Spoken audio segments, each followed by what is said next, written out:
It was a warm weekend in early June of 2022 when I decided to escape the bustle of city life and booked a secluded cabin by Lake Arrowhead in California. The listing described the location as quiet, peaceful, and surrounded by nature, the perfect spot for some much-needed solitude. After a long drive through winding mountain roads, I finally arrived.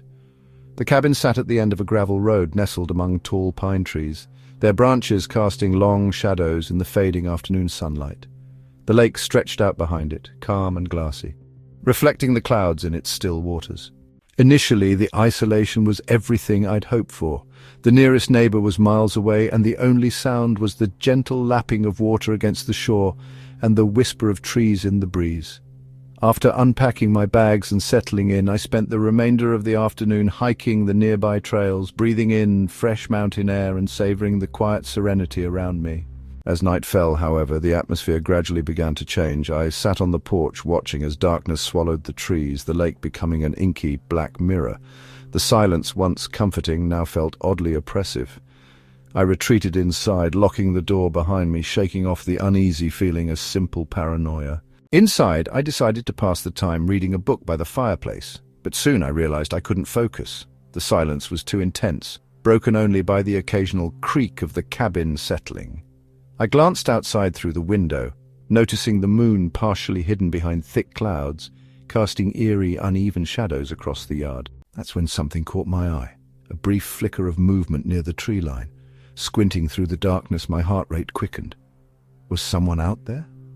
Perhaps an animal? I reassured myself. Still, the feeling of being watched persisted. As minutes passed, my discomfort deepened. Determined to ease my anxiety, I stepped out onto the porch again, flashlight in hand. The beam of light cut through the darkness, illuminating nothing but empty woods. Just as I began to relax, the beam caught something. A pair of eyes staring back at me, reflecting brightly in the light. My breath froze in my chest. The eyes blinked slowly, deliberately, then vanished into the shadows. My pulse pounding, I rushed back inside, locking the door and checking every window. Everything appeared secure, but my anxiety only grew. Exhausted yet unnerved, I decided to go to bed, hoping sleep would offer some relief. As I lay awake, listening intently, every small noise amplified, leaves rustling outside, branches scraping against the walls, and then something else, something that froze me completely. A soft whispering, faint and indistinct, floated through the air, seemingly from within the cabin itself. Adrenaline surged through my veins as I sat up abruptly, straining to listen. The whispering continued, unintelligible, yet clearly human, weaving gently through the stillness. Trembling, I grabbed my phone, but there was no reception, just as expected in such a remote place. Carefully, quietly, I crept from my room, flashlight in hand, following the whispers that seemed to drift from somewhere beneath me. Eventually, I traced the sound to a small trapdoor I hadn't noticed before, hidden discreetly under an old dusty rug near the kitchen. My heart thundered as I slowly lifted it, revealing a narrow staircase descending into darkness. Against every instinct, I slowly climbed down, flashlight shaking uncontrollably in my grip. At the bottom was a cramped, musty cellar, its walls lined with ancient shelves, cluttered with dusty jars and forgotten belongings. The whispering was louder now, clearer yet still just beyond comprehension. Sweeping the flashlight beam around, my stomach twisted violently. Scratched deeply into the wooden walls were countless frantic messages, each more desperate than the last. "Oh, let me out. He won't let me leave. And worst of all, he's still here." Panic seized me and I turned to flee, but froze instantly. Standing silently at the base of the stairs was a shadowy figure, blocking my only escape. I tried to scream, but fear sealed my voice in my throat. The figure moved slowly forward, stepping into the faint light.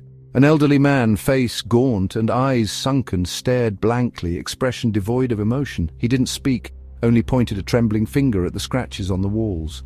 Understanding flooded me with sickening clarity. Whoever this man was, he was trapped here too, a prisoner of something unseen, something that refused to let anyone leave.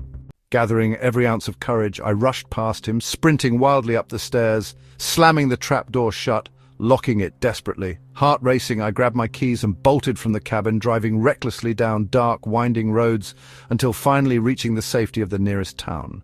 Days later, still shaken, I contacted authorities, describing my terrifying experience. They listened politely but seemed skeptical. informing me that the cabin had been empty for years, abandoned after its last occupant mysteriously vanished without a trace. But to this day I know what I saw. I know the man in the cellar was real, trapped and tormented, desperately trying to warn anyone who stumbled into that cabin.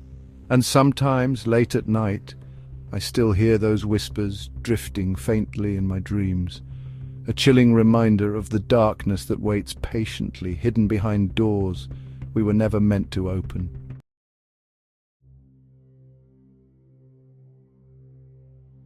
It was a misty, overcast weekend in late October of 2021 when I took a spontaneous trip to the coast of Maine, craving solitude and escape from the daily grind.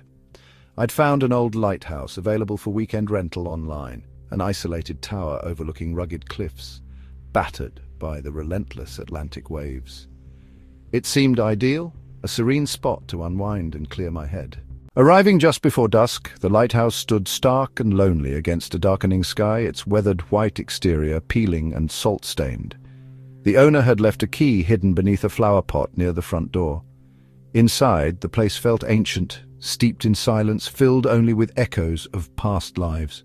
The spiral staircase twisted sharply upward, leading to an observation deck where sweeping views of the ocean stretched endlessly into the horizon. As night fell, fog thickened around the cliffs, blanketing the lighthouse in ghostly grey mist. From high above, I watched as waves crashed relentlessly onto jagged rocks below, their sound hypnotic yet unsettling in its relentless rhythm. The world beyond seemed to disappear, swallowed completely by dense, swirling fog. Eventually retreating inside, I attempted to relax, reading quietly by dim lamplight. But as hours passed, an unease gradually settled over me. The silence felt oppressive rather than peaceful, punctuated only by faint creaks and groans of the old structure. Feeling restless, I climbed back to the observation deck, gazing out into the thick fog, hoping the fresh air would calm my nerves. But that's when I first glimpsed something, a faint flickering light far below, hovering above the rocky shoreline. Squinting through the gloom, I initially dismissed it as a trick of the fog, perhaps moonlight reflecting strangely on wet rocks. Yet moments later the glow moved slightly, drifting slowly along the cliffside path, heading toward the lighthouse. Curiosity piqued, I quickly descended the spiral staircase, stepping cautiously outside. Damp, salty air filled my lungs as I peered into the darkness, searching for whoever might be approaching, but the path stood empty, no sign of life visible through the dense mist. Confused, I returned inside, locking the heavy door firmly behind me, rationalizing I'd merely imagined things. Sleep eventually overtook me, restless and filled with strange dreams. Visions of shadowy figures wandering lost among rocky cliffs, their whispers blending seamlessly with the crashing waves below. I awoke abruptly around midnight, heart racing inexplicably. Listening intently, I heard something faint yet unmistakable, a rhythmic metallic scraping from somewhere below, as though someone was slowly sharpening a blade against stone. Adrenaline surged violently as I crept quietly toward the staircase, peering nervously downward. The scraping continued steadily, growing louder, clearer.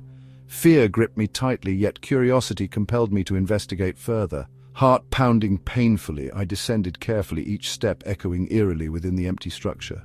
At the bottom, near the locked entrance door, I saw something that froze my breath.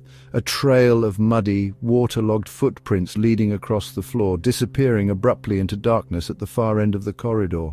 Gathering courage, I followed hesitantly, flashlight trembling violently in my grip. The footprints led to an old, rusted iron door I'd barely noticed earlier, partially hidden behind wooden crates. It stood slightly ajar, a narrow gap just wide enough to slip through. Hesitantly, I pushed it open further, revealing a steep, winding staircase descending into pitch-black darkness. Swallowing hard, I began cautiously downward, flashlight beam illuminating narrow stone walls slick with moisture. As I descended deeper beneath the lighthouse, the air grew colder, damper, filled with an unmistakable scent of decay.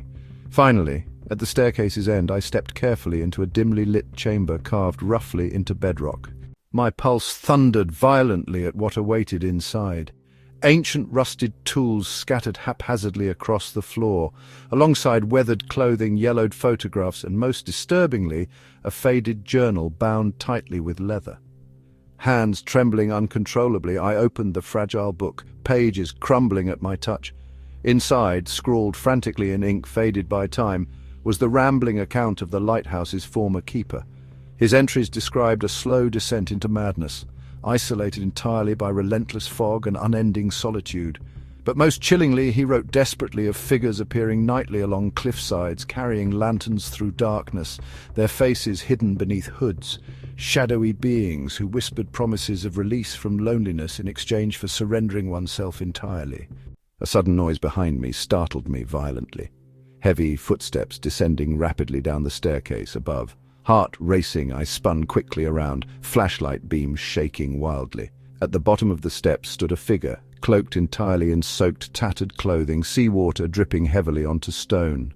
Breath frozen painfully in my lungs, I watched helplessly as the figure raised one bony, skeletal hand slowly upward, pointing silently towards something behind me. Turning reluctantly, my flashlight revealed another iron door.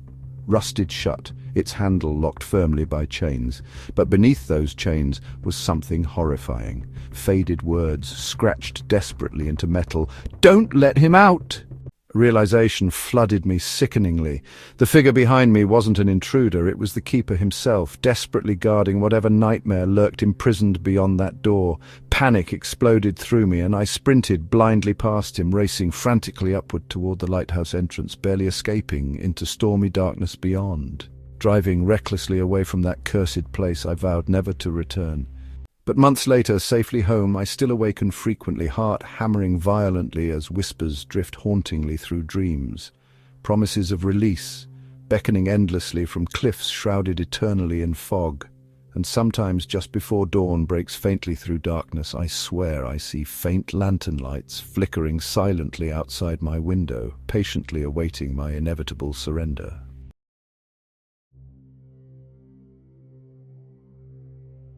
It was a crisp weekend in mid-November of 2021 when I decided to take a short road trip to Vermont to clear my mind. I'd always loved New England during autumn, the leaves turning vibrant shades of red and gold, the fresh scent of fallen foliage filling the crisp air. I found a small bed and breakfast called Hollow Inn, located on the outskirts of a quaint little town. The inn's online photos showed an old but charming Victorian-style house surrounded by acres of dense forest and gently rolling hills. It seemed like the perfect escape from the hustle of everyday life. Upon arriving late Friday afternoon, I immediately felt charmed by the cozy ambience. Antique furniture, wood-paneled walls, and a stone fireplace crackling warmly in the common room. A pleasant older couple ran the inn, welcoming me warmly and showing me to my room upstairs at the far end of a quiet hallway. After unpacking, I went downstairs to explore the grounds, enjoying the cool evening air and the tranquil surroundings. Dinner was served in a small dining area, and I noticed there were only two other guests. A quiet elderly woman who sat alone and a younger man who seemed distracted, staring out the window into the darkening woods. As evening deepened, I retired to my room, looking forward to a restful night's sleep. But as soon as I lay down, something felt off. The room grew uncomfortably cold, despite the heater humming steadily in the corner. Pulling an extra blanket around me, I tried to drift off, but sleep remained elusive, my mind strangely alert, unsettled by an inexplicable tension in the air.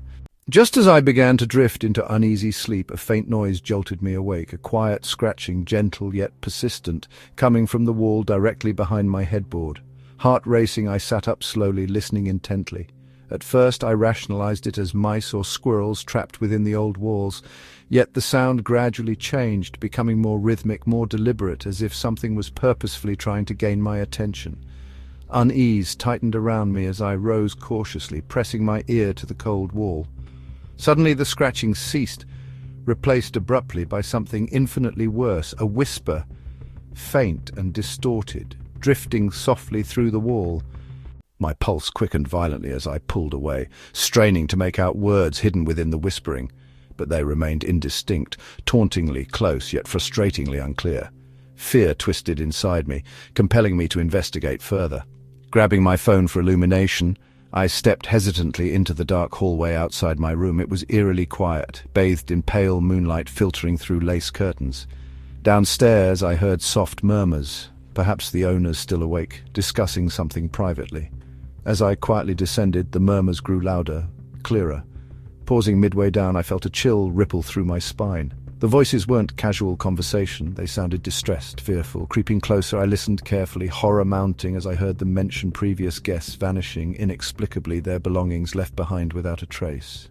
Suddenly, floorboards creaked loudly behind me, and I spun around sharply, heart pounding painfully.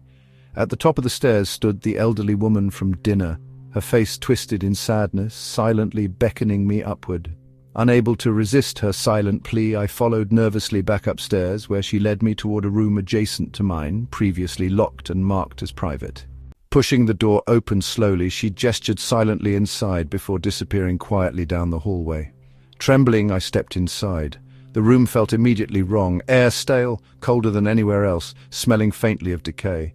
My flashlight revealed old furniture covered in dusty white sheets. In the far corner, something caught my eye, a large antique mirror, cracked and stained, reflecting distorted shadows across the room.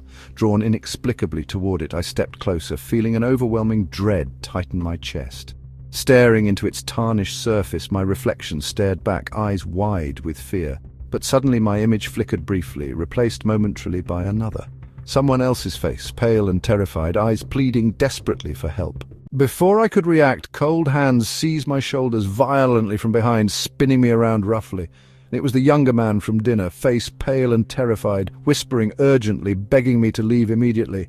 Confused and panicked, I demanded explanations, but his frightened eyes darted nervously around the room. He warned desperately that the inn wasn't what it seemed. Guests were disappearing without explanation, trapped forever behind mirrors, their souls used to sustain something hidden deep within the house itself. Just then, the elderly couple appeared suddenly behind him, their pleasant smiles now twisted, grotesquely, eyes empty and soulless. Realization gripped me violently. They weren't kind hosts, but keepers of something sinister, guardians of an unspeakable evil. As they stepped closer, their expressions changing swiftly into rage, adrenaline surged through my veins, and I bolted frantically toward the exit. Racing desperately through dark hallways, footsteps echoing menacingly behind me, I burst outside into freezing night air, never daring to look back. Months later, safely home but still shaken deeply, I discovered chilling historical records online. The inn had been abandoned decades earlier after numerous guests vanished mysteriously, never found. The owners were never apprehended, disappearing completely. To this day, the hollow inn sits empty, decaying slowly amid endless forests, waiting patiently for unsuspecting travelers seeking escape, their reflections forever trapped behind antique mirrors, silently pleading for freedom. And sometimes, in quiet moments late at night, I still hear faint whispers calling my name, beckoning me softly back to that cursed place, reminding me chillingly that some escapes are never truly complete. If these weekend getaway horror stories gave you chills, don't forget to like, share, subscribe, and hit the bell icon. Remember, sometimes the perfect getaway can turn into your worst nightmare.